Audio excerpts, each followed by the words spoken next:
Política es la organización civilizada y la convivencia, no es solo el poder. Hemos confundido poder político con política. La política es una palabra noble cuando la entendemos bien. Así que si confiamos en nosotros mismos, somos capaces de organizar, de comunicarnos, de dotarnos de confianza mutua, entonces podemos confiar en la política. Si se la dejas todo a los profesionales, las cosas cambian. Ya no puedes confiar lo mismo porque obviamente están buscando más.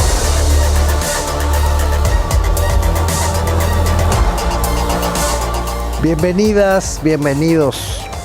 Hoy vamos a hacer el último de los programas de selección, de corte, de algunas, no de todas, de algunas de las intervenciones, de algunas de las conversaciones que hemos tenido a lo largo de esta serie. Yo le agradezco mucho a Montserrat Rivas que nos haya ayudado a hacer esta selección para poner el énfasis en esta ocasión en la participación ciudadana. Hemos hablado antes de la democracia, de las singularidades del régimen político y del gobierno actual. Hoy pondremos el énfasis en esta selección de intervenciones sobre participación ciudadana, sobre las modalidades que ha adoptado para bien y no necesariamente para bien, como veremos a lo largo de estos cortes, de esta selección. A veces la participación ciudadana pasa también por el conflicto, pasa por la conciencia que despierta, pasa por la organización colectiva, pasa por la necesidad de ponerse bravos, pacíficamente bravos, pero con mucha conciencia, con mucha inteligencia, como nos lo recordó, por ejemplo, Jacqueline Pechard. Vamos a verlo. Pero además, Jackie, no solo es el INE, tú también has tenido esta experiencia en las otras instituciones democráticas del país, particularmente lo que hoy conocemos como el INAI. A ti te tocó presidir el entonces IFAI, que es como el complemento del voto, ¿no? Es decir, el voto sirve para distribuir el poder, pero una vez distribuido, pues hay que vigilar el ejercicio del poder. Y una de las piezas maestras para la vigilancia del ejercicio del poder, pues es el acceso a la información. Y ese también está bajo asedio, Jackie. Sí, efectivamente, bien lo dices.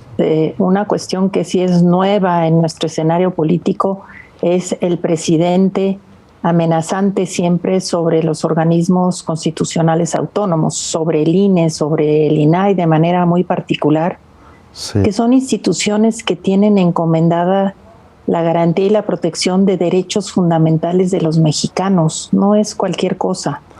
Así. Y esta pretensión que hay ahora desde el gobierno de querer arrebatarles la autonomía, de pretender que el gobierno puede organizar las elecciones con las garantías de que no van a infiltrar. De ahí veníamos. De ahí veníamos, de que el gobierno las organizaba y se les caía el sistema, Jackie. Y también veníamos de la opacidad de los gobiernos, no querían dar ningún dato, ninguna información. Imagínate que volveríamos a no sé cuántos años atrás si eso sucediera. Yo recuerdo, fíjate, en el 94 cuando alguien pidió cuál era el sueldo del presidente, no sé si te acuerdes, ya estamos hablando de hace muchos años, y que se decía, ¿cómo? El sueldo del presidente, pero es un dato personal. Sí. Si se sabe cuánto gana el presidente, entonces pueden estarse violentando su esfera privada. Bueno, eran los años de las partidas secretas, además, que se consideraban absolutamente legítimas, ¿no? Y todo eso pues se ha ido remontando en buena medida gracias a presiones de los ciudadanos, digámoslo así, ¿no? Sí, es decir, los actores políticos han tenido que aceptar esa presión de los ciudadanos. En algunos casos ellos mismos han sido actores promotores, ¿no? Desde la oposición, curiosamente. Sí. Pero nunca habíamos visto que desde el propio gobierno hubiera este embate consistente y constante en contra de estos organismos que les falta mucho.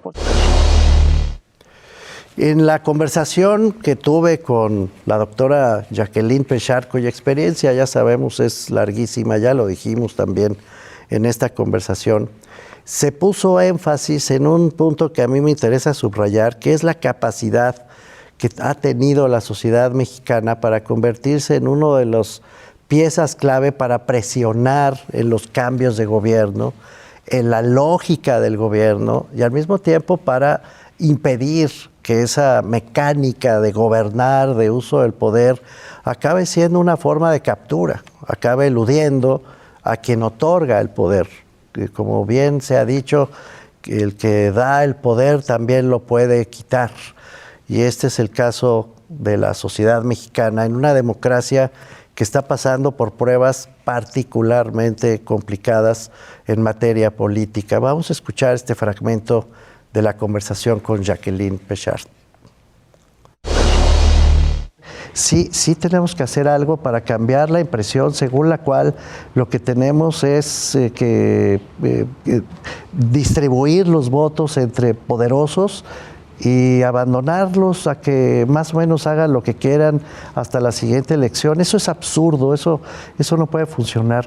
Por otro lado, perdón, ya aquí tengo la impresión, no sé si la compartes, de que sí, la sociedad civil mexicana es mucha pieza, el pueblo, como dice el presidente mismo, el pueblo mexicano es mucha pieza.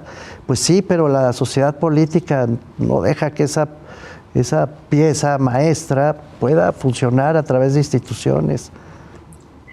Yo creo que la sociedad civil es la que tiene en sus manos la posibilidad de hacerlo, porque así lo hizo cuando se creó el INE, cuando se creó el IFAI primero, cuando se ideó el Sistema Nacional Anticorrupción. Sin el músculo potente de la sociedad, de los ciudadanos deseosos de hacerlo, no ha sido posible, pero se requiere que haya una voluntad política de parte del gobierno para armarla de esa manera, pues para que difícil. La política se haga con la colaboración de los ciudadanos y no invocándolos nada más con el nombre, ¿no? Está difícil, Jackie, porque no se ve que haya mucha voluntad por parte del gobierno actual, por lo menos respecto a esas instituciones, y yo estoy contigo, necesitamos hacer una convocatoria para que la sociedad civil no se abandone, no deje solamente, no se abandone la idea de que todo consiste en distribuir poder. Necesitamos garantizar que el ejercicio del poder también sea democrático. Ya casi nos tenemos que ir. ¿Qué les decimos a quienes nos están escuchando, Jackie? ¿Cómo le entramos? Bueno, yo creo que necesitamos que haya nuevos partidos políticos, que haya partidos políticos que puedan agarrar las banderas de la socialdemocracia, que puedan, algo que hemos tenido pendiente en nuestro país como parte de nuestro trayecto democrático, ha sido la construcción de una fuerza política socialdemócrata. Y creo que eso es un pendiente que tenemos. Hemos hecho varios intentos de crear partidos socialdemócratas y no hemos logrado darles vida y consistencia, pero creo que es un pendiente de nuestra democracia, Mauricio. Pues Jackie, socialdemócrata también, perdón que juegue con esto, no quiero abusar de la teoría ni mucho menos, pero también significa sociedad organizada y significa vías democráticas para que se exprese el poder. Vamos a hacer un pequeño corte aquí, tengo que hacer un corte y volvemos muy rápido para seguir hablando de participación ciudadana.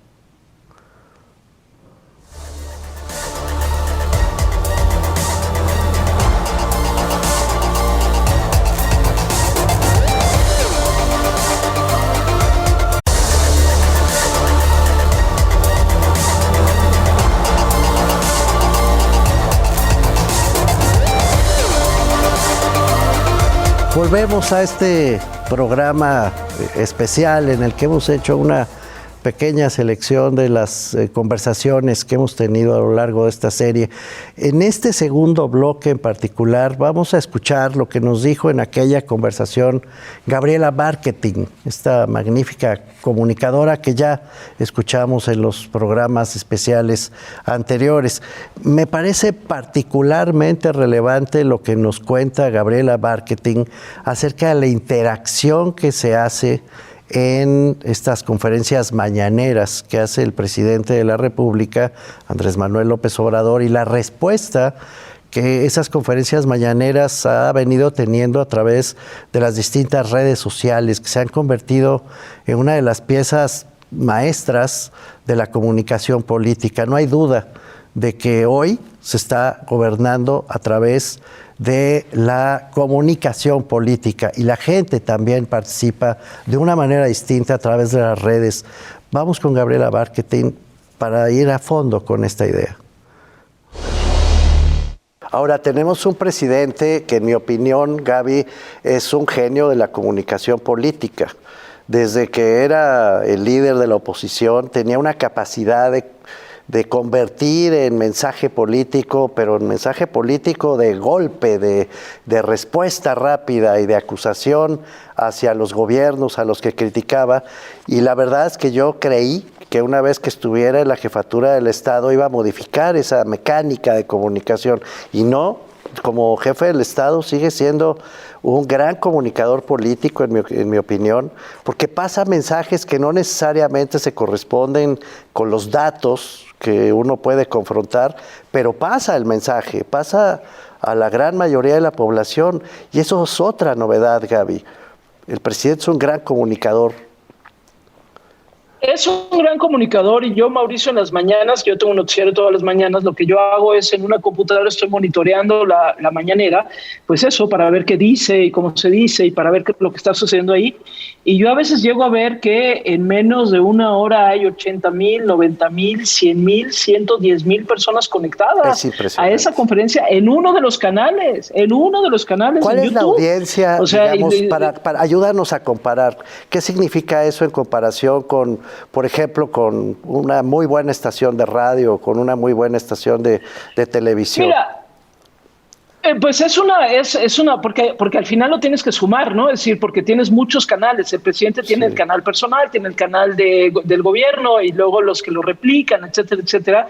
Pues la verdad es que compite perfectamente bien en audiencia con pues con un buen noticiero de la mañana. Lo compite perfectamente altos, bien. Digamos. O sea, sí, okay.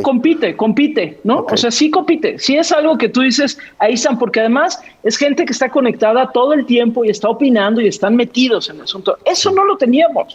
Sí. Eso sí no existía, ¿no? Okay. Entonces, sí, creo que le ha costado mucho trabajo mantener el control de la agenda, que eso le gusta a él mucho, mantener el control de la agenda, poner él los temas. Al final, la línea 12 del metro, un poco las elecciones. Ha habido varios momentos en este sexenio que le han arrebatado, digamos, el control de la agenda, pero él logra regresar el control de la agenda, tan lo logra regresar, Mauricio, que estamos hablando de él, que en las mañanas hablamos de lo que acaba de decir el presidente. Es decir, nosotros mismos, y eso también algún día tendríamos que reflexionarlo, terminamos cayendo un poco en el embrujo, ¿no? De decir, lo que dijo, lo comentamos, no lo comentamos. Absolutamente. Entonces se vuelve un círculo, no sé si virtuoso, creo que a veces vicioso. Vamos a tener un nuevo corte con Gabriela Bárquetin, a tener otra selección de Gabriela Bárquetin por una razón que pareció particularmente relevante en aquella conversación que tuve con ella, que se refiere a este concepto nuevo, pero muy importante, de la dieta informativa que nos propuso doña Gabriela Bárquetin. ¿Qué cosa es eso? Ya lo vamos a ver. La idea es simplemente no consumir acríticamente, no creerse todo lo que nos dicen, de tener un poco más de conciencia crítica, un poco más de inteligencia para saber qué sí consumimos de todo lo que se informa y qué no consumimos, qué desechamos, para poder hacer una participación ciudadana realmente útil, democrática, potente, consciente, valiente, válida. Vamos con Gabriela Bárquetin para escuchar esto. Yo invitaría a quienes nos escuchan a que tal vez asumamos, sí, el presidente es el polarizador en jefe, sin lugar a dudas, ¿no?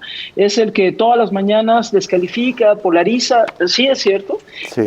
Pero no podemos seguir señalando, porque si no vamos a estar como, es que mi papá y mi mamá me dijeron. Creo que también nos toca asumir, si eso no nos gusta, pues hagámoslo diferente. Sí. Y hacerlo diferente, a mí, por ejemplo, creo que en estas últimas campañas electorales me pareció terrible que lo único que escuchaba yo en la oposición es que él dice, pues sí, pero ¿qué dicen ustedes? No, nada. ¿no? Es decir, no podemos caer todo el tiempo, eso no nos gusta, y yo suscribo, a mí no me gusta, ¿qué hacemos? ¿Qué hacemos y cómo? Primero, tengamos una mejor dieta informativa, seleccionemos mejor lo que consumimos de información, de medios, de comunicación, etcétera. Métanse en la cabeza este concepto de dieta informativa, a mí me sirve mucho, porque de repente me gusta oír algo estridente, pero luego lo combino con algo. Es como, de repente me gusta comer una hamburguesa y luego me como una ensalada. Hagan lo mismo con la información, ¿no? De repente algo que tal vez sea chatarrón, pero luego combínenlo con algo bueno, lean un libro, vayan a clases, hagan otras cosas. Vamos hablando. Y hagamos una buena dieta informativa, de verdad. Vamos a hacer aquí un pequeño corte y regresamos para seguir hablando, seguir seleccionando estos fragmentos sobre participación ciudadana en estas conversaciones. No se vayan, es muy rápido.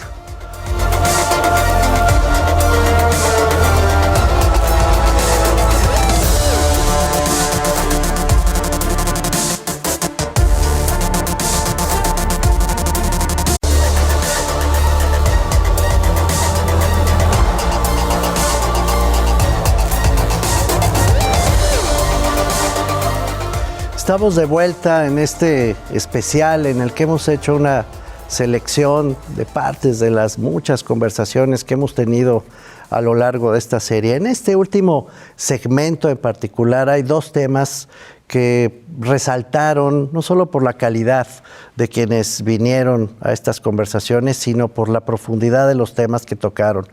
Vamos primero con María Elena Morera.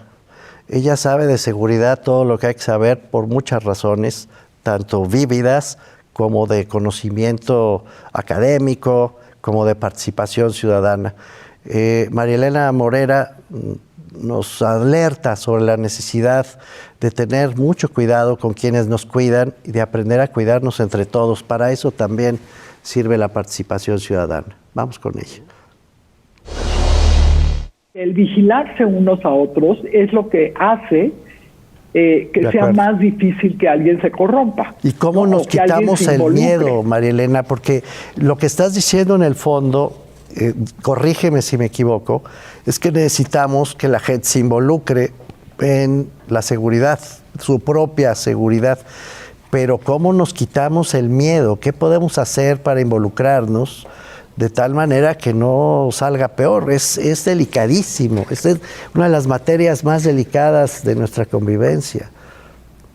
Así es, mira, también te puedo compartir experiencias exitosas en ese sentido. Sí. En Ciudad Juárez, cuando pasó lo de Salvalcas, si lo recordarás, sí, cómo no, lo que hicieron, uno de los problemas graves que tenían era el involucramiento por supuesto, de las policías, de los ministerios públicos, pero también, por otro lado, tenían que mucha gente no quería denunciar el cobro por derecho de piso o la extorsión, precisamente por el miedo del que hablas, que es un miedo que además es real porque las consecuencias son reales, ¿no? Te pueden matar por haber ido a denunciar. Ahí se hizo una estrategia que fue también muy exitosa, en aquí un grupo muy pequeño en donde estaban involucrados algunos empresarios, yo te diría no más de 3, no más de 3 policías, tanto locales como federal, y 2 personas de sociedad civil o 3. Y entonces hicieron un grupo en donde las denuncias llegaban solamente a ese grupo a través de la sociedad civil o de los empresarios.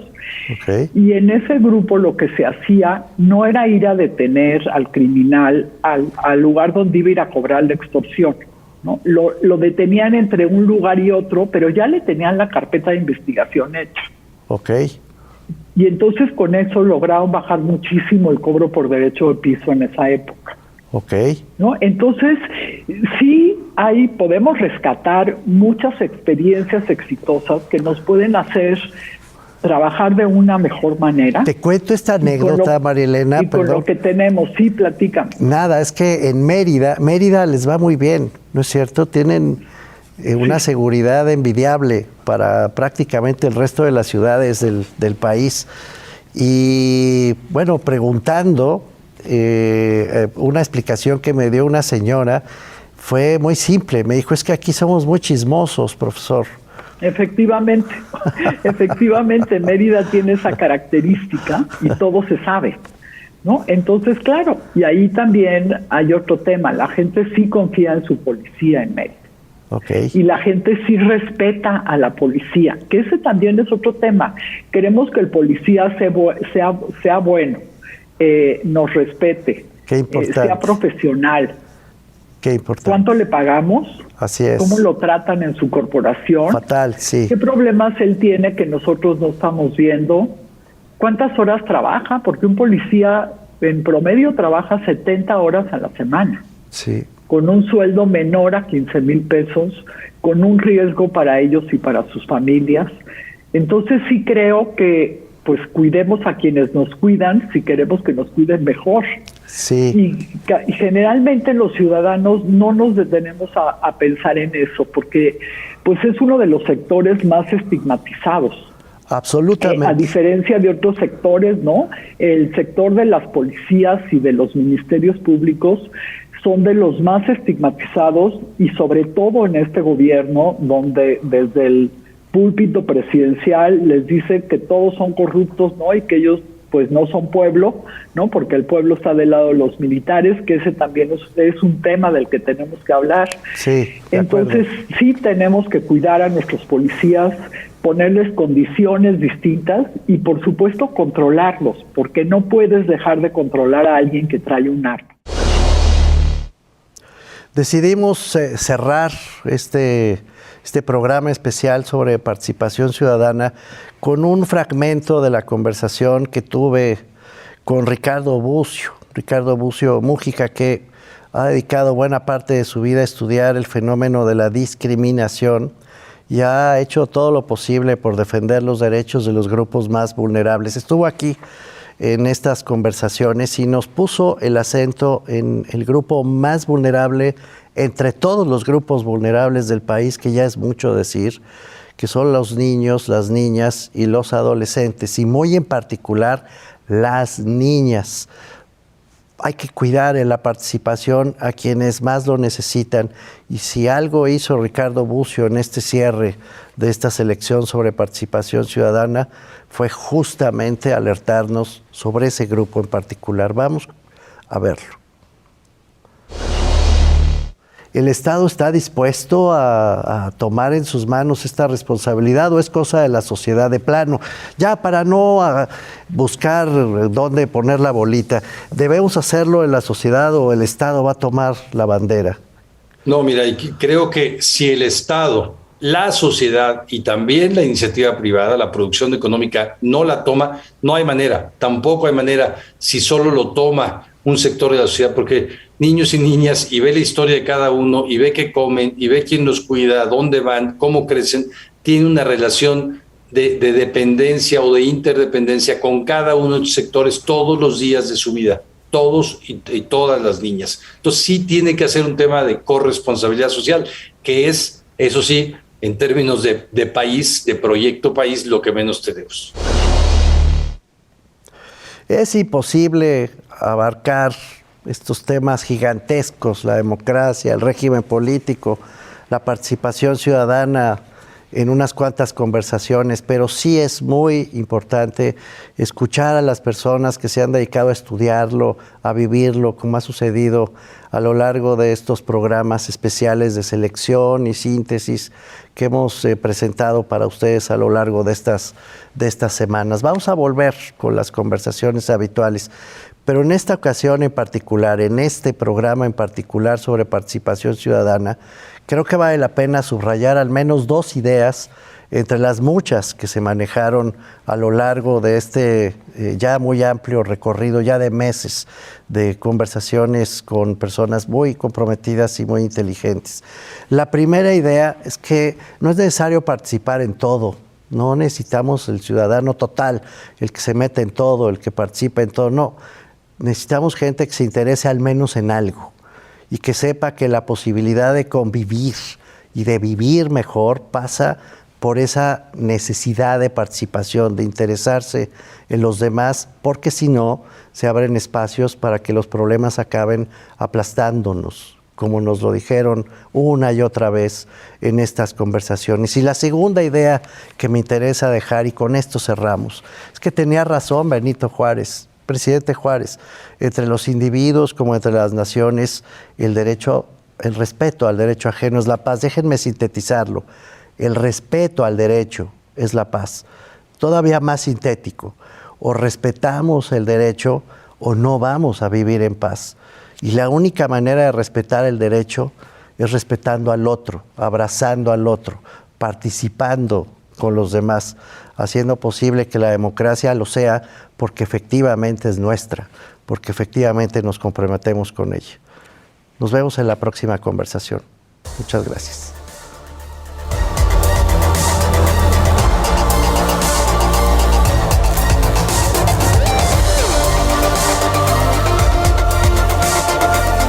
La política es la organización civilizada de la convivencia, no es solo el poder. Hemos confundido poder político con política. La política es una palabra noble cuando la entendemos bien. Así que si confiamos en nosotros mismos, somos capaces de organizar, de comunicarnos, de dotarnos de confianza mutua, entonces podemos confiar en la política. Si se la dejas todo a los profesionales, las cosas cambian. Ya no puedes confiar lo mismo porque obviamente estás buscando más poder.